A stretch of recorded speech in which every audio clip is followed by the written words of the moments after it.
Rigetto, psychologist, psychotherapist. I'm here in my studio in Lausanne, Switzerland. It is Thursday, the 8th of May, 2025. I don't know, 15th day of the challenge. I don't know. I should check it before I start, but I haven't. But it doesn't matter. I hope you'll forgive me if I get it wrong. So, this evening I want to talk about expectations, and we'll do that just after. I just wipe my nose with my hair. Expectations, and just after I give you an update on my day, just so that you know that I'm still here, I'm still doing things, and I'm still actually participating in the 70-day challenge. And so this morning was our weekly meeting of our clinic, and we discussed various things. I took a couple of patients, and that was fine.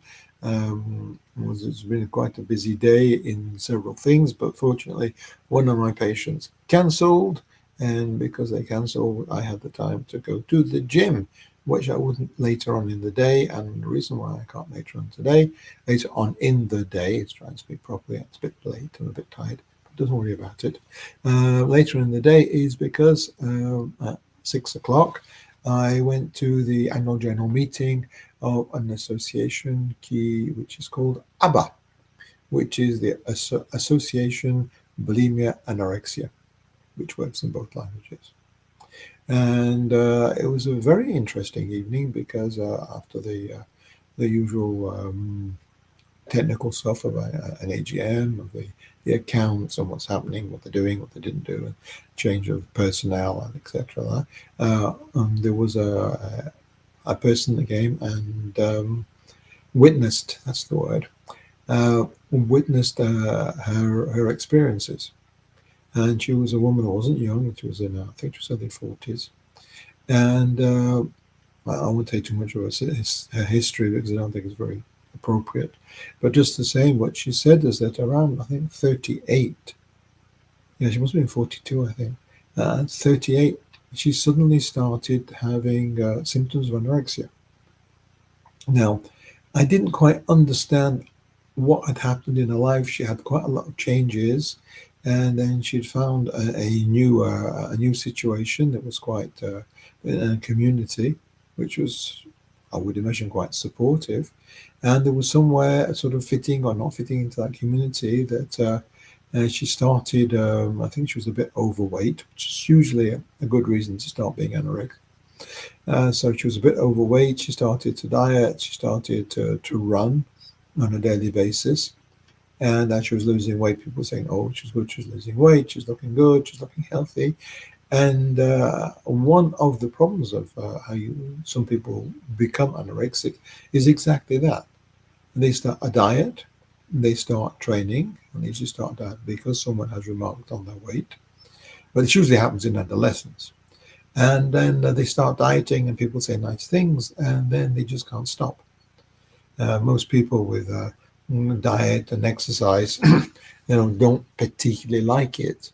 But there is a point, and I have spoken before about habits. And if you do something for between 2 weeks and 66 days, I've added 2 weeks because before I just said 66 days, but I know a lot of people that after 2 weeks, things start to fit into place and they start to repeat things. So after a period of time, it starts to become a habit. And as it becomes a habit, it becomes easier and easier. And there is a sort of a high of both not eating and exercising. And she obviously got that. And people started to notice and started to be concerned. And then someone said, do you think you could be anorexic?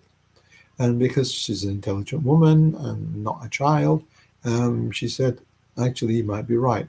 So she came to this association, anorexia, bulimia, and there's another one, ABC, which is anorexia, bulimia, and something else, I don't know, which is also in Lausanne. And she started being followed by the psychologist there and joining groups and talking about how she was feeling and what she was doing.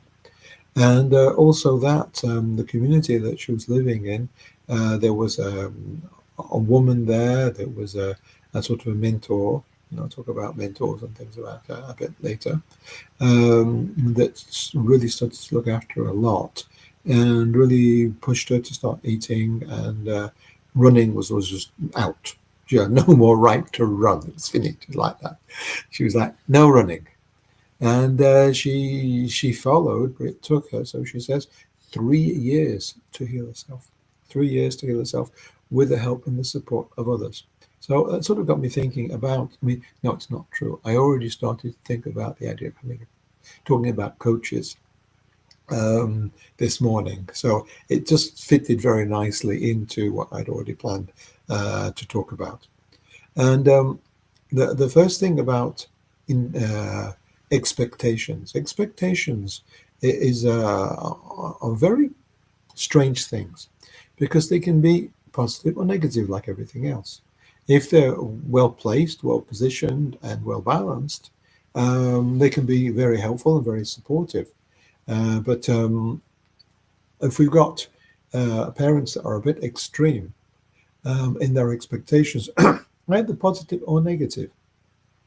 If you've got someone with parents with very high expectations, and by miracle you happen to be a genius or very, very gifted, then it's possible that those expectations can really carry you up and to the highest levels. But usually people are not as wonderful as that, not as perfect as that. Having all these expectations from their parents can be very, very damaging and very, very stressful. And I've had quite a few patients that were sort of perfectionists, but never enough.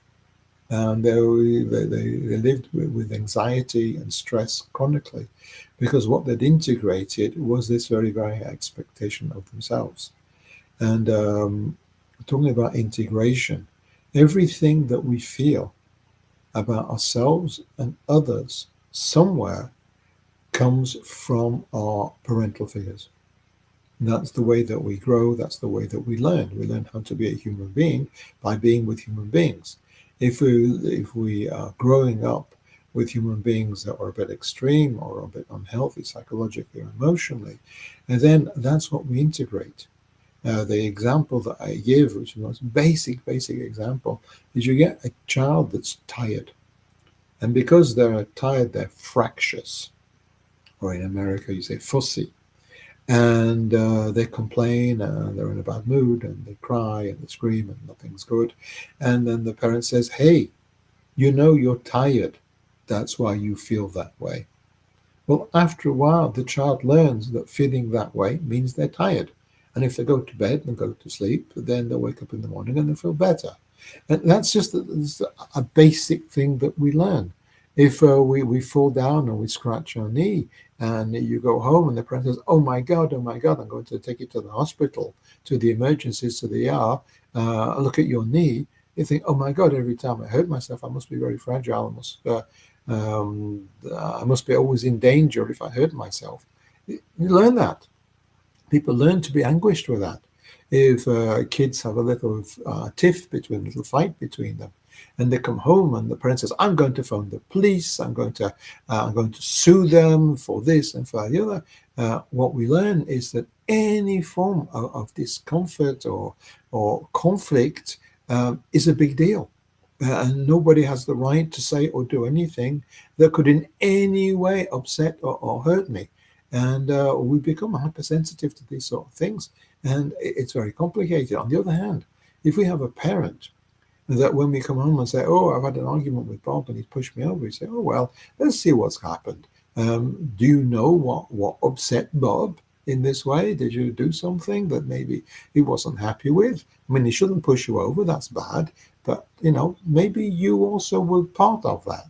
And maybe we should go over to Bob's house and talk to Bob and his parents and sort this out so it doesn't become a big problem between you. You're good friends, sort it out. So when you've got parents like that, then you integrate.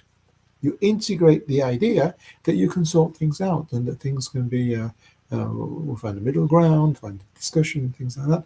And these things we learn. We don't learn because you're necessarily told, but we learn by the reactions of our parents. And when we do something And the reaction of our parents are, oh, well, that's great. Well, that's it. We start to believe in ourselves that it's great. But if our parents say, well, could you not have done better? Or it's not as high as I would have expected. Or one of the things that I lived a little bit with was that it's only what we expect of you. So everything that gets done is only what's expected. And so everything is sort of even. There's no real validation of anything because it's expected. So why make an effort? Why try harder? Or if you try harder, will you get a result that, oh, yes, you've done something great? If it's, oh, it's what we expect of you. You know, you're intelligent, you're creative, you're this, you're the other. It's like, yeah, but what the hell? I made big efforts, and there's no reaction to the effort and the investment and the creativity. That I remember my daughter when she was very, very, very young. I have no idea, maybe 3, 4 years old or something like that. She was very, or maybe three, maybe even five. I don't remember. And she created a comic book. She created a comic book with about 20 or 30 images on it, with sort of, I don't know what the writing was, whether she wrote proper words or something like that. I don't remember. But I remember there was like 20, 30 images. It was something absolutely incredible. And we said it was incredible. And that was important. It was important to her that all this time and effort and creativity she'd put into something had got a response that was positive, that said, this is a huge amount of work. Bravo to do it. On the other hand, I remember, and I'm just trying to complain about my parents again, that at some point I decided I was into writing poetry from quite an early age.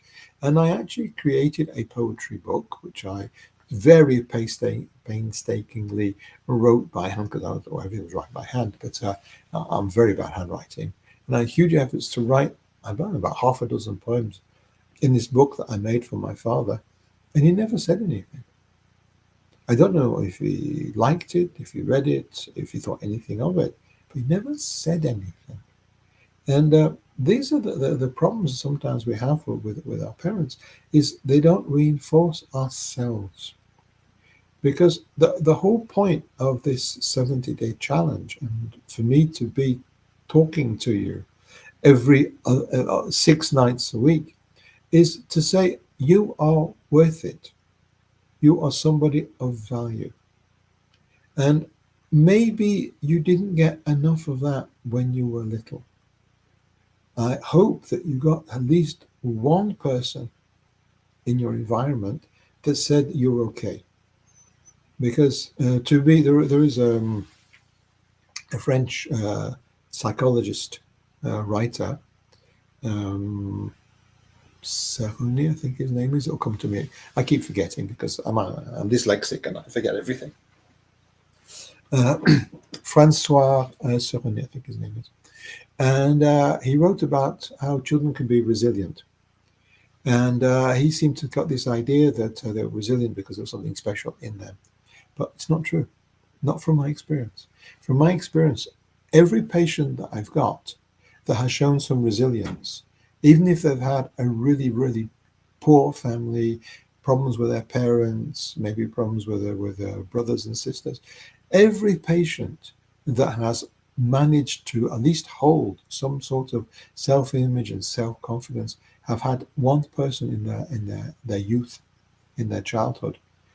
Somewhere in my youth or childhood, I must have met someone good. Changed it a bit.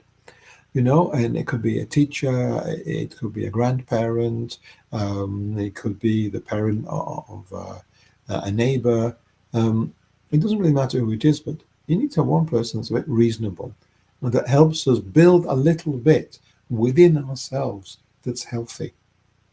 And having this healthy input is so very, very important.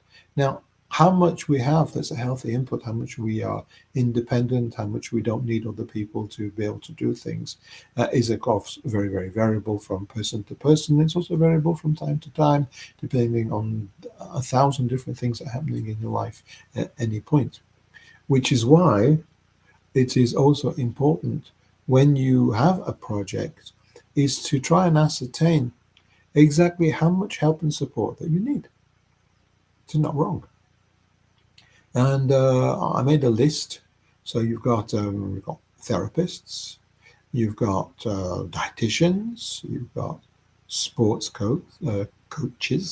It is quite late and I'm tired. Sports coaches.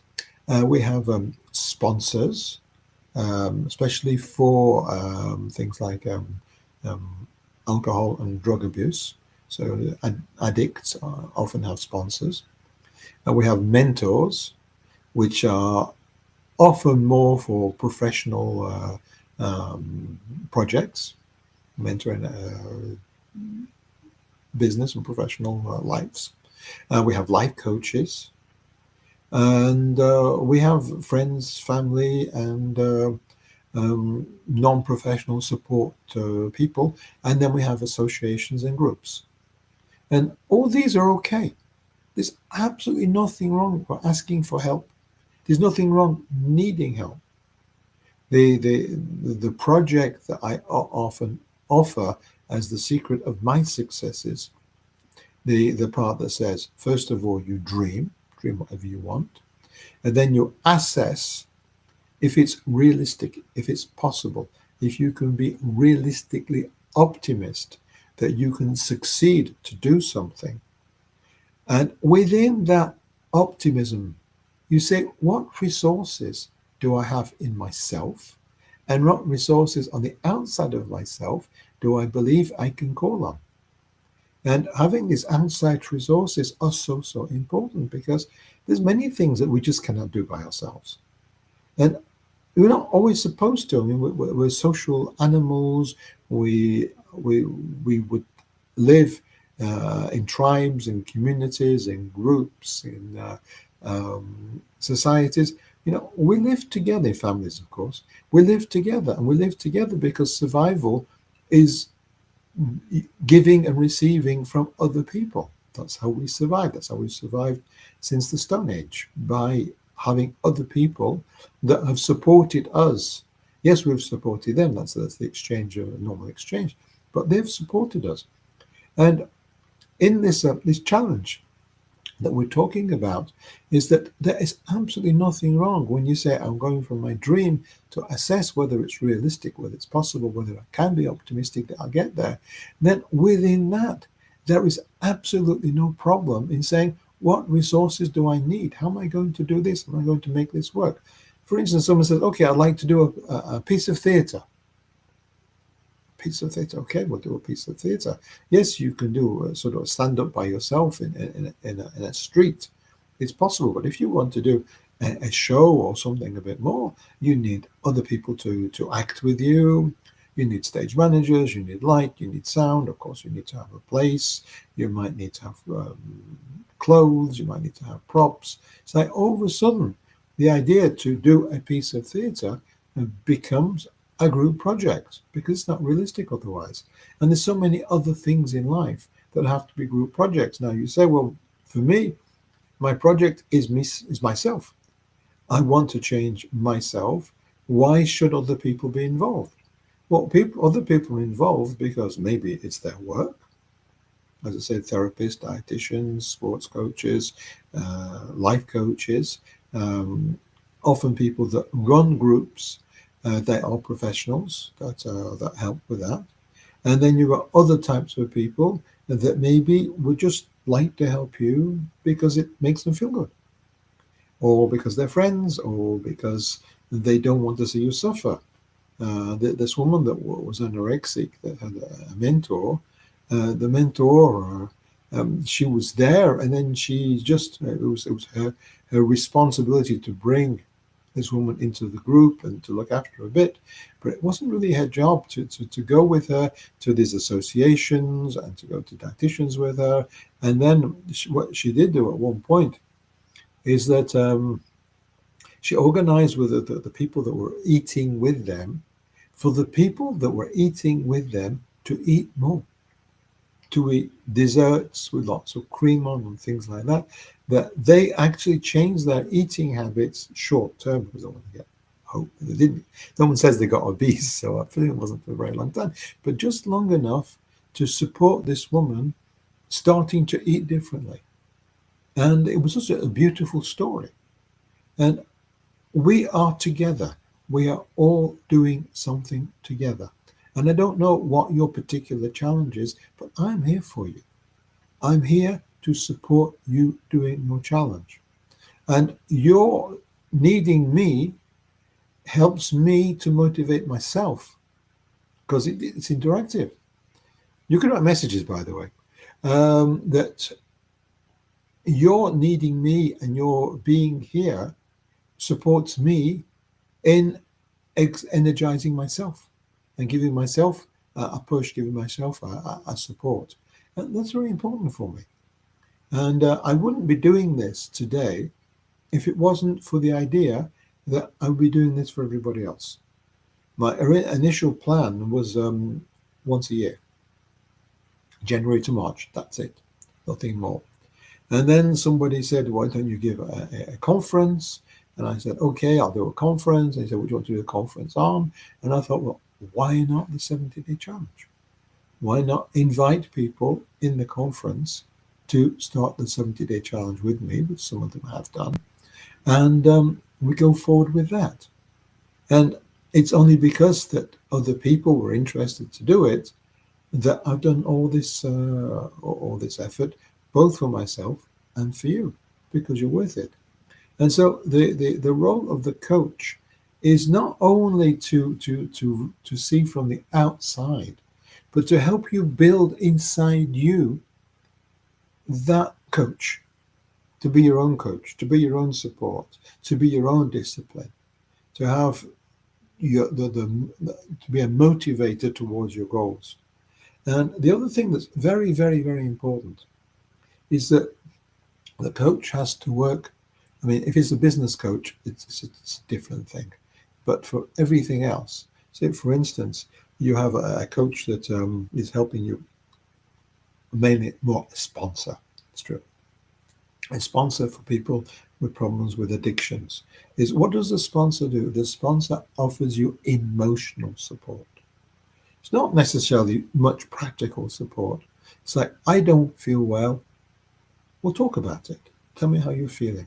Tell me what's going on. And often people with addictions, the reason why they have addictions and why they need an emotional support outside, why it's so important, is because in childhood, they lack that emotional support from their parents or parental figures. And if you lack that emotional support from parental figure, you do not learn how to support yourself emotionally.